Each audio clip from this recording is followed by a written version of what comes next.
So, welcome everyone. I'm Mark Heinlein, and you're at NTCA's Artisan Edition Roundtable series. Today is April 20th, 2021, and today we are with our Artisan team and a very special guest host of Mr. Seth Ready. I want to tell you who's here with our Artisan team. We have Lee Callawart, we have Joshua Nordstrom, we have Jane Callawart, and we have some other artisans in attendance, but I want to introduce you now to our special guest host artisan today, Mr. Seth Ready. Hi, Seth. Can you tell us a little bit about yourself and what you got going on? Hi, Mark. Thank you. Well, as you guys know, my name's Seth, and I'm have been currently working on this dragon project. This started last July, and it was a referral from a contractor friend whom I've done some volunteer work. There's a program called Hammers and Angels where they do every year they remodel a home for impoverished families. And so the drywaller from that project and a general from that project had been working at this house and kind of watching a couple tile guys not being able to get it done. And so they brought me in to really the first issue was being able to transition from a gauge porcelain to a natural stone from the kitchen to the living room seamlessly. And the job just kind of grew from there. It went from that to a shower to a fireplace. And within that time, it's turned into 4 bathrooms and obviously the dragons. And that's, yeah, I guess that's why we're here. Yeah, wow. So where are you at in the country, Seth? Where do you live and work? I live in Broomfield, which is a suburb of Denver. So I'm basically right between Denver and Boulder in the foothills of the Rocky Mountains. Yeah, very nice. You're out there in Colorado. That's great. What's the name of your company? Seamless Custom Tile. Cool. How long have you been doing tile? About 10 years.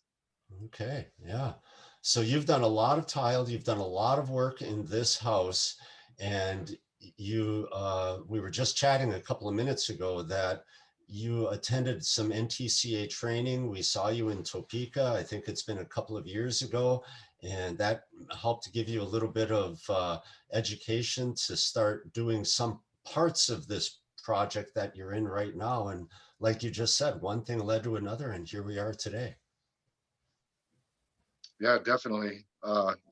Yeah, it was kind of a snowball effect, and it was all built upon confidence. And for sure, without the trainings, I don't think I would have the confidence to touch some of the tiles that were installed here. Some of these, from the gauge porcelain to the super format porcelains. Those things are huge and heavy, and just some of the epoxy grouts I had worked with here, just a lot of new stuff aside from the artisan install. So I know that you also have, in addition to the gauge porcelain and other tile work you do, which I've seen some of your work, it's beautiful. You've done other artisan and mosaic type work. I remember seeing some other pictures of work you've done. Yeah, I've done quite a bit of work with stained glass, mosaic glass. I believe I probably showed you maybe that pillar that I did in Florida with the seahorse and all. But most of my stuff is smaller scale. I think, prior to this, the biggest thing I'd ever done was maybe 15 square feet, save for the pillar that was, a little bit bigger. But most of my stuff is on a smaller scale and more detail oriented kind of. And but I have a desire. I have so many ideas. I would like to do everything. I just, you never have time. Being a mosaic artist is the problem because you can't do anything fast. So yeah. So yeah, this is your biggest project to date, then, is that right? Yes, sir. So can you tell us about this particular project, how you came to do the dragons, and what your process was to come up with the idea of the dragons, and how to construct it? How did that all come about? Uh, Basically in conversations with the homeowners, with obviously I always try to show off my portfolio of art, with hopes of, being commissioned to do some more art. That's my passion. I love to create. And so I'd show my portfolio, but you usually nothing comes of it. And within the first week, um, they had made mention of the dragons, but I, even talked about it in scale, like picturing two dragons entering from the garage and one from the front door. And I kind of thought it was just, like I was like, okay, yeah. I didn't think it was serious. In the meantime, I was kind of focused on the tile at hand. I thought that was a little too big. And then it was brought up again in the form of maybe doing something smaller, as a hearth piece in front of the fireplace, and that seemed more realistic and kind of within my scope and scale. And so I kind of bid on that a little bit and was putting some energy in. And I don't really know exactly what happened, but one day Holly approached me and asked me if Holly's the homeowner, if she thought I could do it and if I wanted to do it. And uh, I was, I thought she was playing with me at first, but she wasn't, man. It was serious. And I didn't really know what I was going to do at that point, but I've been following Josh and Lee, and, I understand method, and, I know if there's a way it can be done, I can figure it out, was kind of my mindset. And yeah, and so I totally agreed before we even knew exactly. We didn't have any material or anything and chosen, and it just kind of started from there. And she sent me a small colored pencil sketch on a brown paper bag of what she had in mind, and we just kind of went from there. It was I definitely could not have done it without them in many ways, from the trust factor, from the input factor, from all of it. So very, very, very grateful and humble to the homeowners that gave me this opportunity. So thank you, Holly, Drew. Sounds like Thank you, guys. sounds like a terrific match. And I got to see a little walk around with some of the other stuff that you've done in this house. Do you want to maybe show us some of that before you get into this amazing piece? Sure, yeah. Let me see how I turn my camera around. Hold it. Everybody, This is Victoria, everybody. hi, Hi. Victoria. Hey. Hi Good to see there. you. Hey, everybody, if you've got questions for Seth, go ahead and ask them. You can raise your hand. You can use the chat screen, and I can relay them to Seth, whatever works for you. Go ahead, Seth. I want everybody to see what you can do before they see the rest of what you can do. Tell us what we're seeing here. So this is a 24 by 36, I believe, porcelain rectified edge. Cherry picked all the tile out of here, got all of my darker tile within the shower, got some gauge porcelain on the floor, 4 foot by 4 foot, linear drain, Schluter. It's a little dirty in here, sorry, I apologize. I need to vacuum. Niche, window wrap, everything wraps, and it's true. Put the lighter tiles out here, and actually 2 different grout colors, darker grout in here, lighter grout in here. Pretty small space, but we definitely made it as big as possible. How many of these bathrooms have you done in this home? 4. So here's one. Looking at there. So 24 by 48 porcelain. It's not grouted yet, so there's some Schluter edge. Sorry for the sunshine. Hey, we like sunshine. So I'm gonna do an LED niche. Got a 0 entry linear. Still needs grouted in here also. So Fantastic. heat wire throughout.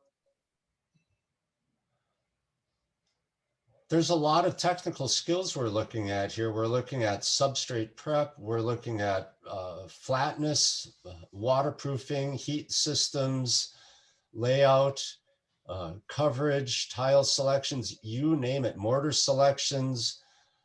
Seth, you really got it going on. Thanks for the tour. Yeah, no problem. Tell us all about this piece of art. Swoosh. Well, all about it. You want to just see it and I'll just talk you through it? Yeah.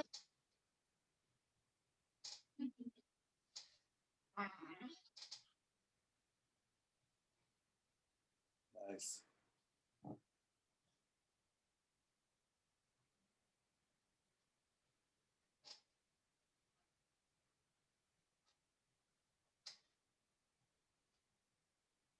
I sure hope they're not putting any furniture over that. No, we're gonna put one little bean bag in the corner. Nice, nice. Here you can really kind of start seeing some of the shading. Let me just walk all the way around, then I'll come back for. And so here's number 2, coming in from the garage back here, and walking in.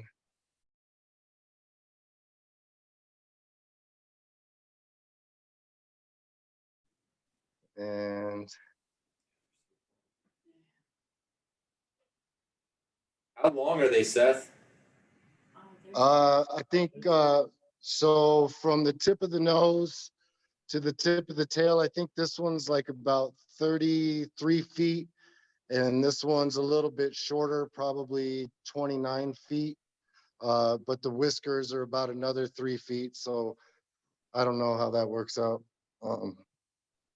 But yeah, this is it. There's some stairs here. So I'll go up here. You can kind of get a better look from up top. I don't know if I can. There you go. That's awesome. Tell us what we're looking at, Seth. So yeah, sorry, I'm losing my voice for some reason. Yeah, this is them. I mean, really took time cherry picking a lot of the marble. As you can see, I tried to accentuate all the movement. I tried to incorporate some of these tiles that had the claw marks. All of these, talking about the claws, all of those are pretty structurally identical. What's different that you're seeing is the nail placement, and all the nails are the same, but what we wanted to do was be able to create motion with the hands. And so the trailing hand you see has the loose fingers, and the lead hand is clawing in, and that was all just done with just changing the placement of the nails a little bit. The front, we got them wide open, obviously, reaching for the pearl on both of them. What else I've done here too, I didn't get an opportunity to clean it, but I just used black grout dye for within there. Just instead of bringing in another grout and different colors and stuff, I just grouted it the field. Yeah, you can kind of see. We made sure to cherry pick a lot of the darker tiles in the front and the back, which I really like the entryway, because to me it looks like they just kind of ran in here, like with all these claw marks kind of just sputtered through the entryway, but you guys Did are you like, find any whatever. cuts were impossible to do, Seth, when you finally had it all lay out over your field tile? Did you have to make any adjustments to cut in around all that field tile?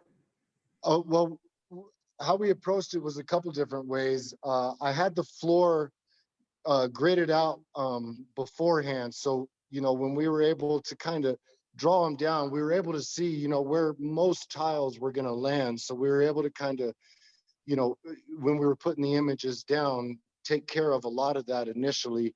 And obviously, I when it came to some of the arms and the hands, I was able to, kind of twist and maneuver to find, my best opportunity and my best cuts. But, there are still some difficult ones. But that ring saw was able to deal with all that.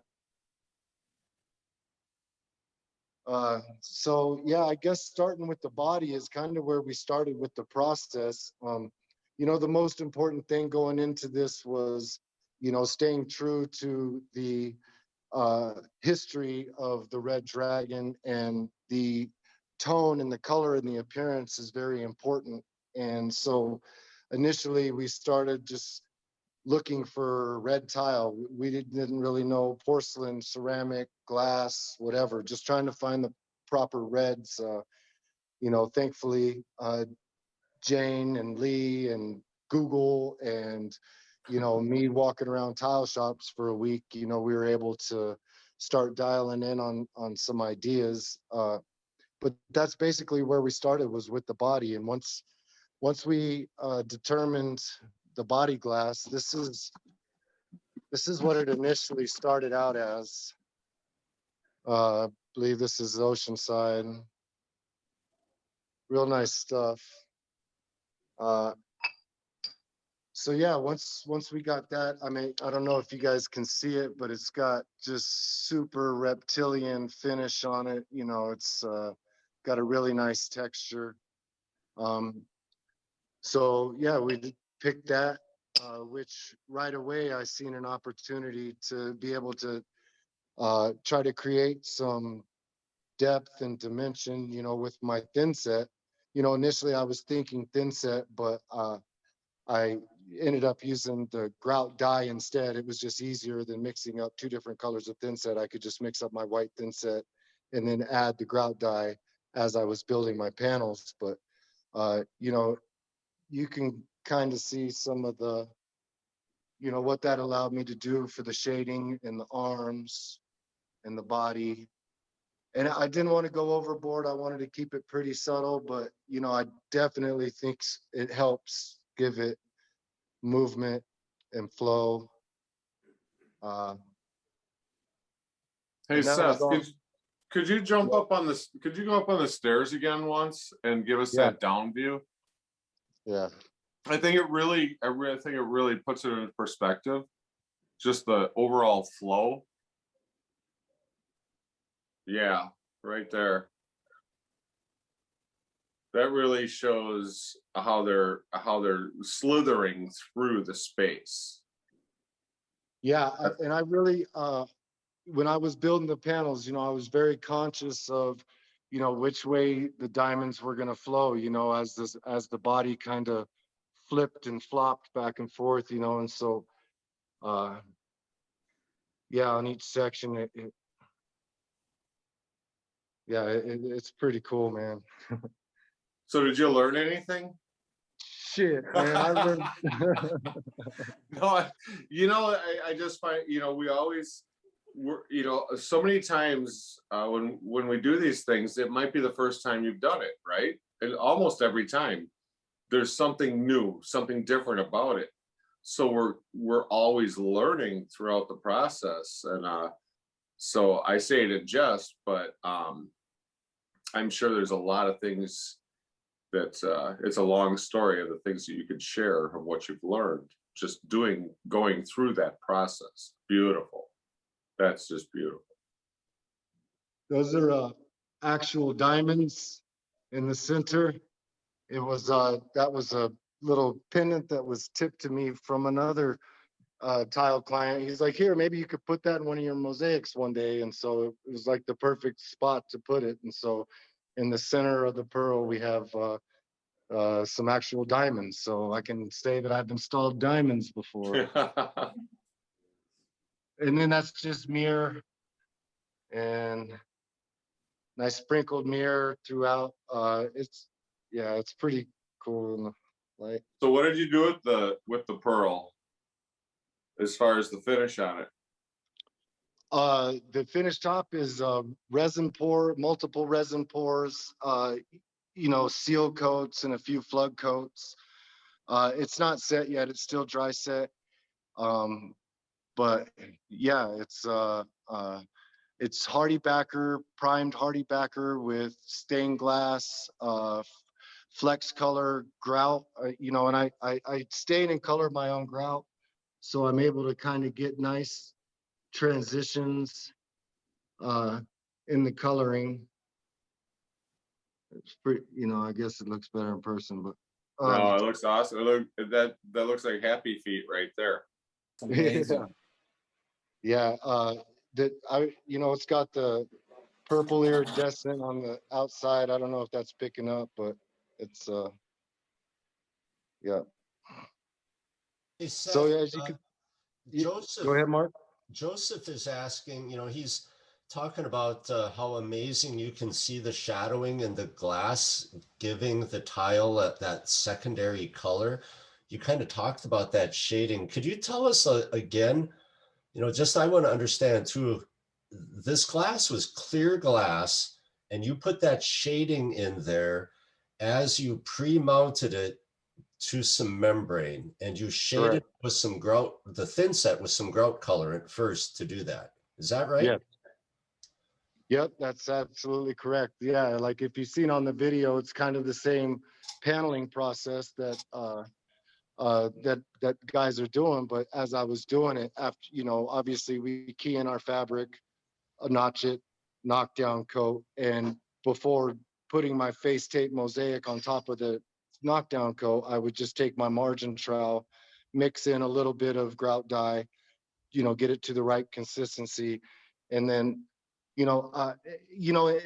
on paper I can shade really good. Right here, I just I wanted it to kind of be stark. I wanted it to stay out instead of being smoother. I wanted it to like jump out at you because so it's I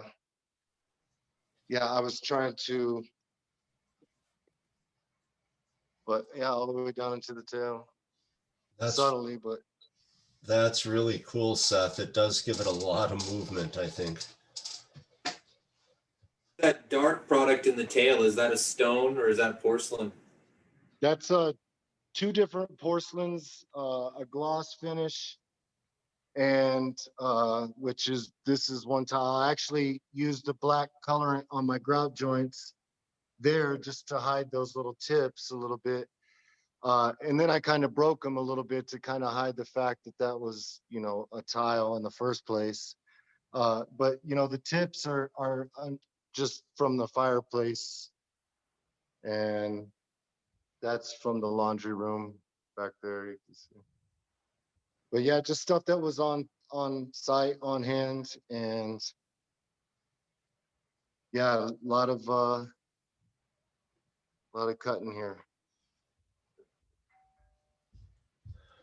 So Seth, Randy's asking, did you set the dragon first and then cut the field into the dragon? No, the cadence was kind of like this, Randy. After we built the body panels, I think there was probably a total of about 30 body panels. And I'm just talking about, this sectioning here. We got those here. All of the fin and belly are their own individual panels. So all of those were built. These are on 1/8" Weddy board, Hydraband membrane. And so anyway, once we got the membranes on site, I was able to, so let me backtrack a little bit. You remember this project started with the ability to connect the gauge porcelain to the marble floor. And so this is that transition here. And so I had already established this area so I could get the kitchen set. So I had like these first 2 courses of tile, not even full courses, just, right in here set. So I was established for my kitchen. Once the panels were in place, I basically, how it would work out is I would dry cut myself a day and I would set the next day, dry cut a day, set the next day. And, so I would be able to run, say, a section of like this many cuts or so, and then be able to span that, and then, kind of keep going, run these cuts, span that. And I just kind of worked my way around this guy. My control lines and guidelines were pretty good. And it kept me on track. And I was able to tie back into myself great. And so, it was kind of, it was just as I went, Randy, I guess, is to answer your question. Well, that's a great use of control lines and grid lines right there. Talking about the head, you can see there's quite a few different parts to it. The ear, the antlers, the hair, the tongue, the teeth. Thank you, Lee. I still have some grouting and some touch-up work to do here. I want to do some gold here and here. And then I need to come back and fill some of this stuff in. I'm a little sad. I picked this piece of marble intentionally, wanting a dark piece in the back, and then I got this cool quartzite and colored it on the back, and now they're like identical, but there's a joint there, so I don't know. We'll see. But yeah. Did you say the eye isn't finished? What is the eye going to be? Not for sure yet. It'll be what I'm thinking of trying to do, like some sort of reflection of the pearl. So like some sort of miniature pearl reflection that's, got a dragon feel to it. I mean, if they're staring at the pearl, then that's what I would like to try to create. We've looked at a couple different things. Nothing's really, like nothing's it. And we just we don't want to bring them to life until they're ready to be brought to life. And so that'll be the last piece of the puzzle. So right now I just got some grout in there just to kind of make them look cool in the meantime.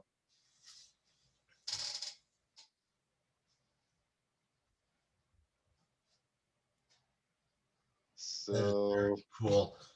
What is that? So the silvery scale, I don't know if it's the scale, the silvery stuff. What tile is the that? belly, that's the belly. That's here, I brought some raw samples of everything. I can show you better.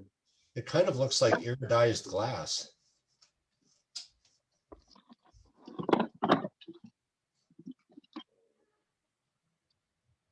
Where's that piece of it?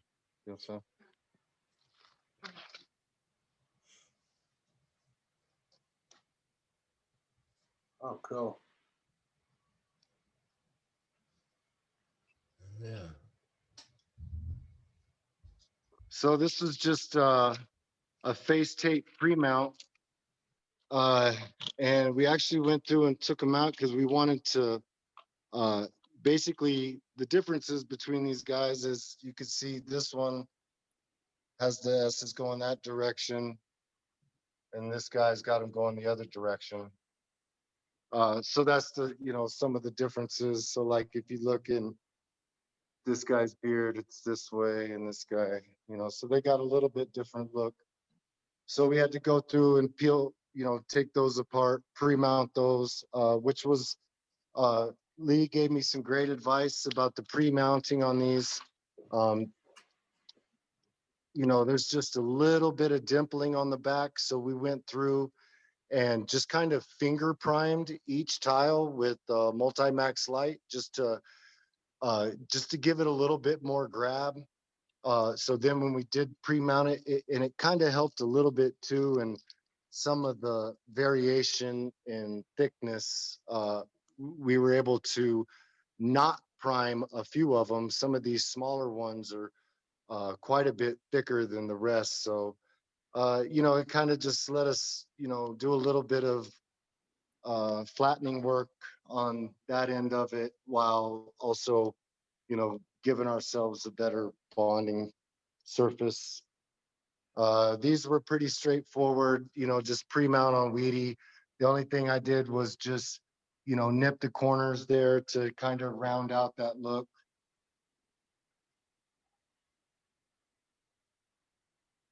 And then just made different size panels. I made 4s and 3s and 2s and 1s. And just kind of, once I brought those in, it was just kind of set them down and see what works. Once they're there, just dry set them and then cut to them. Really, going back to Randy's question, like the scribing process was, it was pretty much a 2-cut move every single time, but it made it a little easier.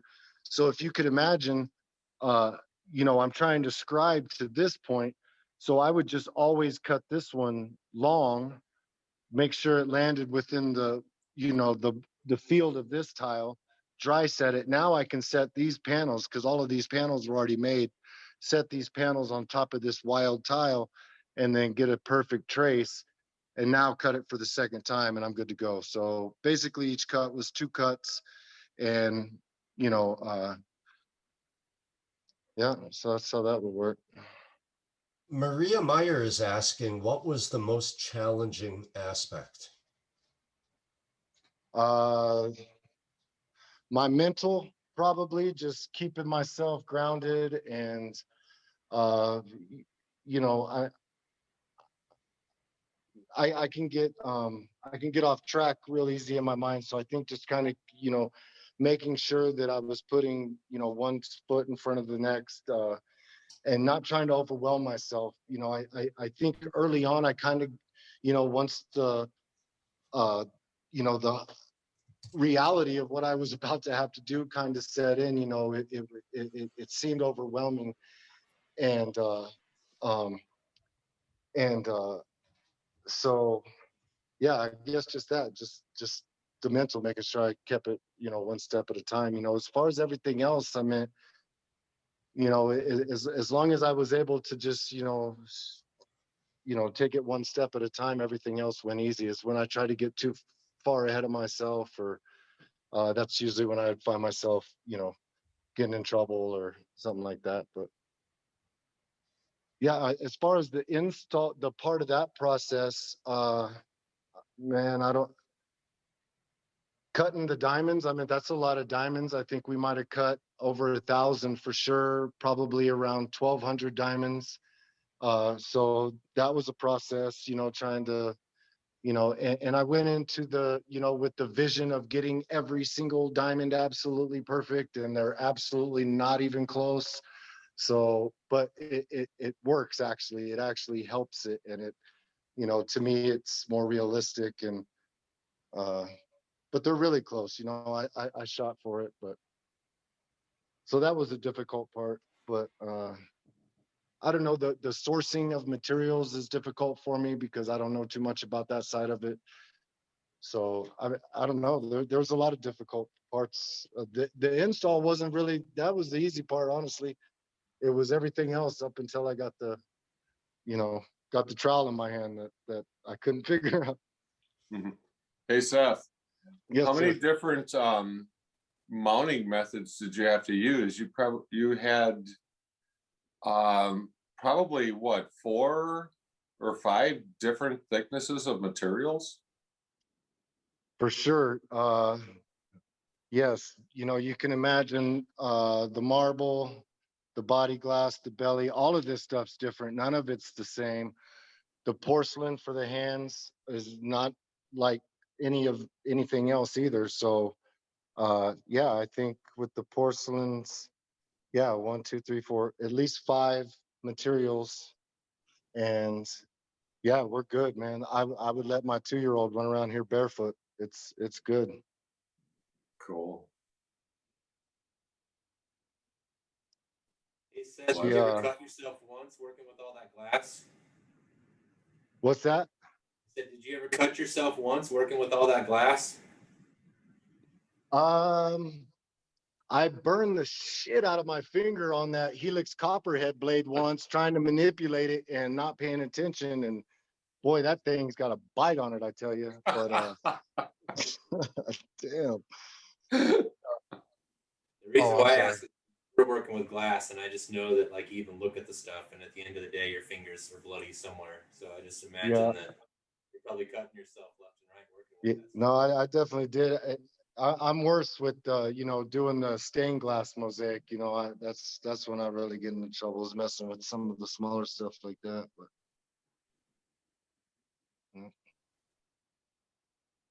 so there it is, guys. Wow. Great job. Phenomenal. Seth, Awesome. we do have another question for you here. Leslie is saying that she's seen a glimpse of the wall.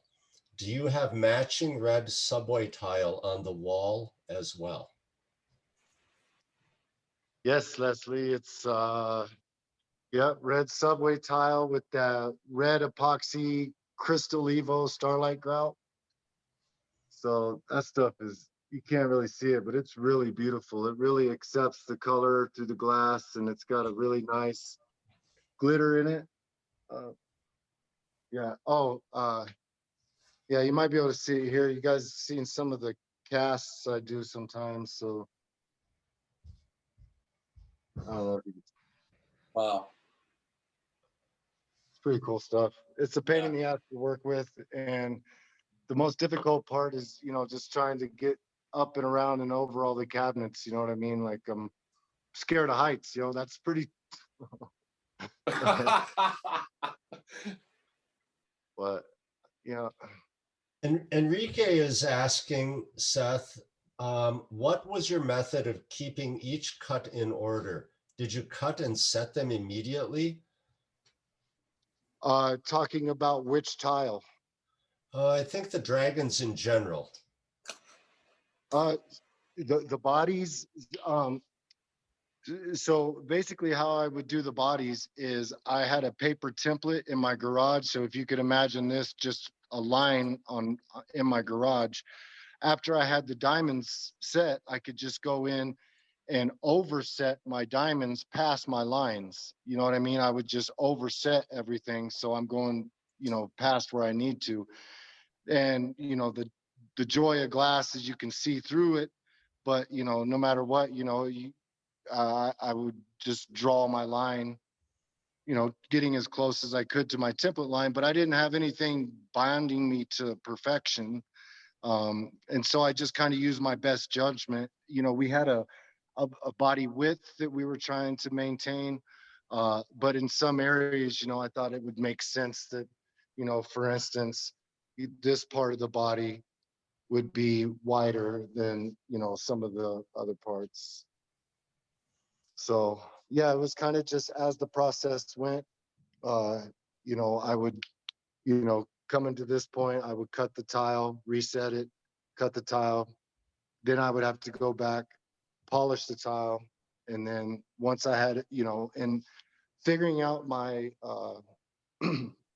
my panel sizes was something I had to figure out early on. I mean, at first I was like, oh, I'll build 2 great big panels and I'll be done. But obviously it's a lot more difficult than that. I had to keep kind of scaling it down. I found a good manageable scale panel to be, around 14 inches, 16 inches, and then the width of the body. So I just kind of went from there and just cut as I went. Terrific. Maria has a question going back to the pearl. You said you did multiple pours on the pearl. Can you pour directly over already cured epoxy? And why did you do multiple pours?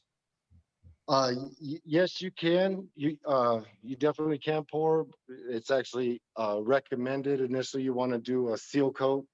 That's going to keep the air. That's, imagine in here, there's a lot of grout that holds the air and stuff. So the seal coat just kind of, make sure that nothing's going to burp back out of your substrate. And but what I was able to do between my coats also is you probably can't see it, but I was able to sprinkle red glitter within just on the outside edge between my coats. So just on the outside edge, there's like, yeah, you can't see it, but yeah, there's red glitter in there. So the layers, yeah. So I think this one has, with the seal coat, I think it has probably 4 pours on it, and I'm contemplating doing one more possibly in place. I'm not for sure. But it's the most difficult part of that process was my edging, finding out a way to get that edge absolutely perfect. But I got it really, really close, and with some grout, it's going to be perfect. I mean, you can kind of see, like, I don't know, it's pretty nice, but Mm-hmm. once nice. that, yeah, once that's grouted though, I think we'll use the flex color, because it's got just a touch of elasticity in it, or some sort of silicone or something, because this thing. But yeah. That's awesome. Okay, great. And I think we have time for one more question. And then we're going to go to Randy Fleming in our Ask the Ref game, but then we'll come back to you after that, Seth. So everybody, if you think of another question after this one, go ahead and get ready. We're going to come back to Seth in a minute. So Seth, Leslie's asking, what is the mythology or significance of the red dragons and the pearl? Dang you, Leslie. Well, I'm actually a red dragon. I was born in 1976 in May. So I've always known I was a red dragon. I had researched it some. I understand, the hierarchy of the Chinese zodiac, and specifically of the fire dragon. And there's some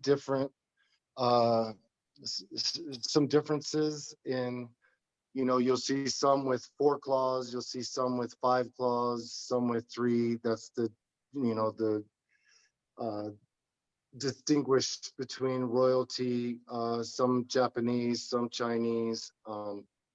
The I don't know, I'm probably not very Holly's question.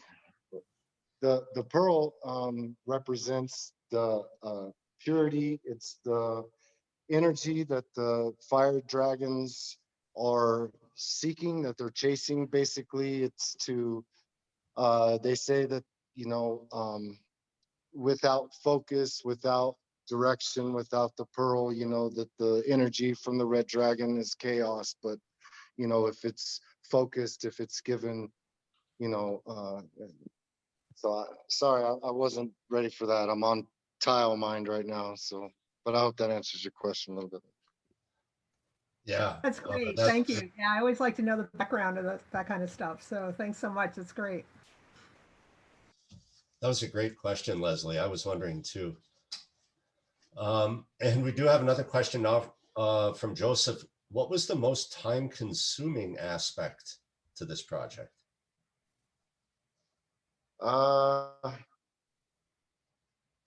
Oof.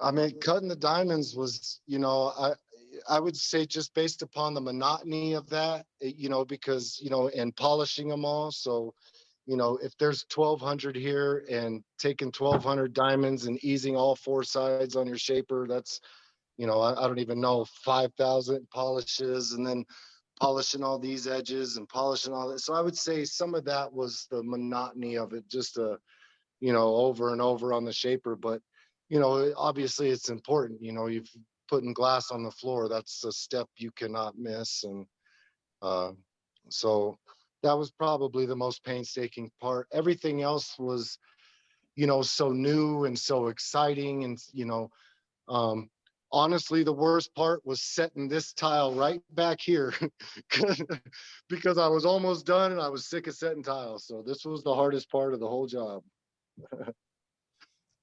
So Seth, it's incredible and an incredible story. Everybody in the chat room is just blown away by what you did. Great, congratulations. It's awesome, incredible, fantastic. Thanks for showing us the amazing project. Just really amazing, Seth. So we're going to let you think just a little bit more about the dragons. And if you think of anything else, you can tell us after the game. And everybody, if you have any more questions for Seth, we'll come back to him in just a couple of minutes. But right now, I want you to get ready for Randy Fleming, who's going to take us through our game where you're going to play Ask the Ref to win some prizes from Custom Building Products and Ruby Tools. Randy? Well, hey, everyone. How y'all doing? That's my best Rob Roderick impersonation. So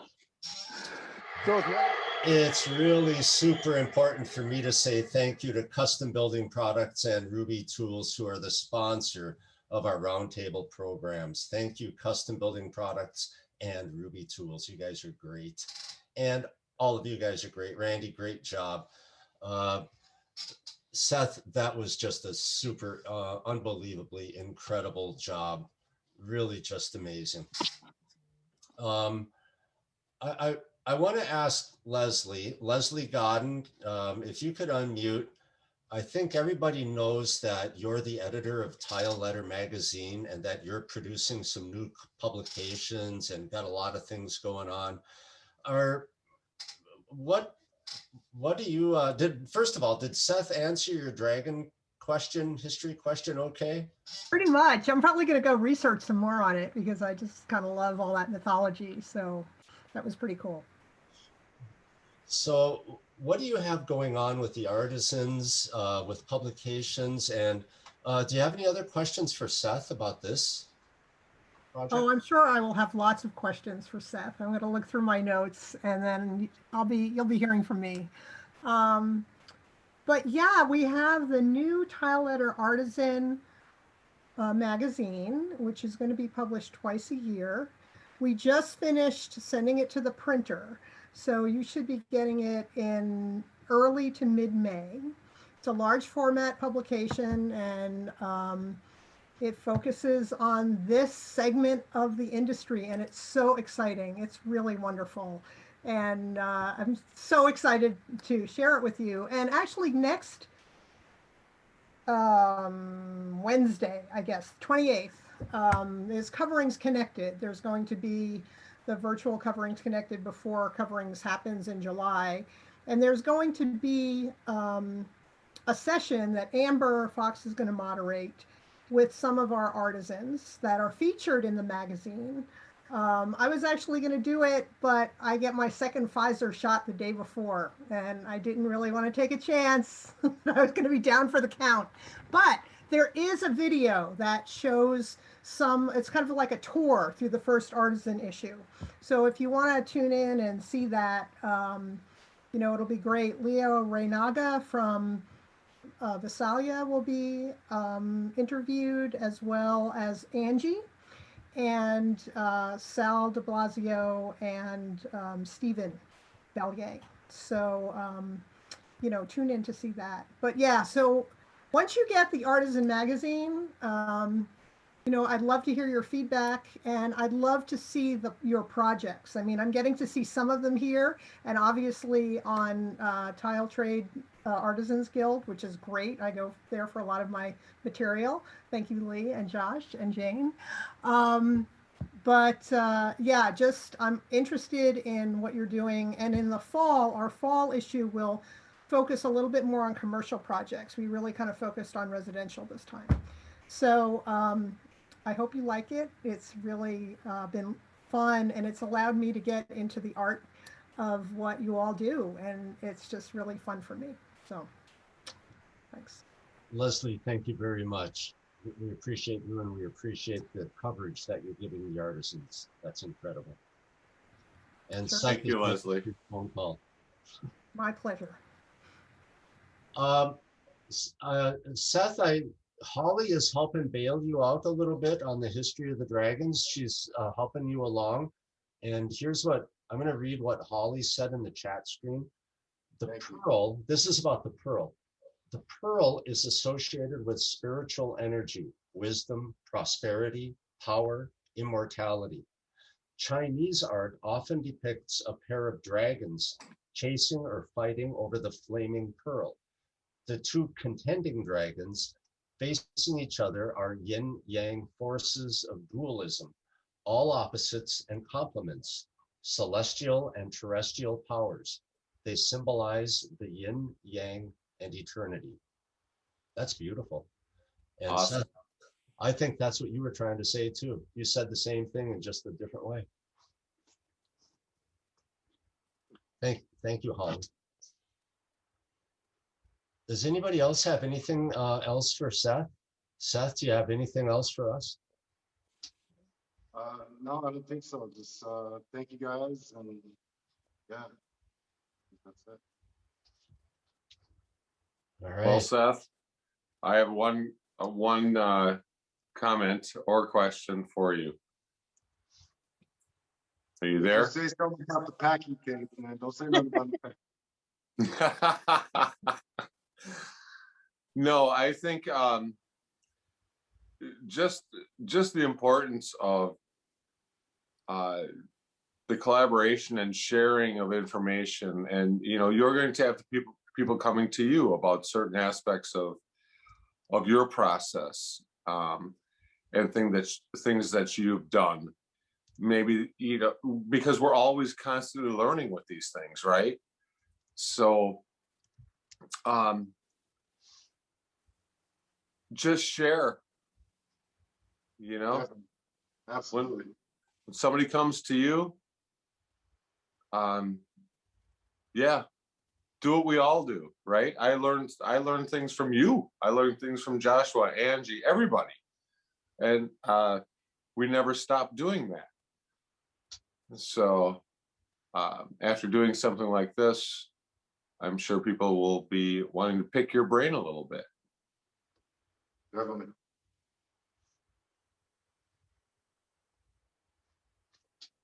Thank you, Lee.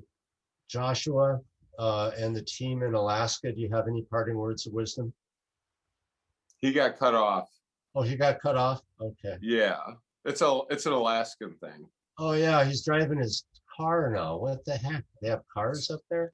Yeah, it's not all dog and sled.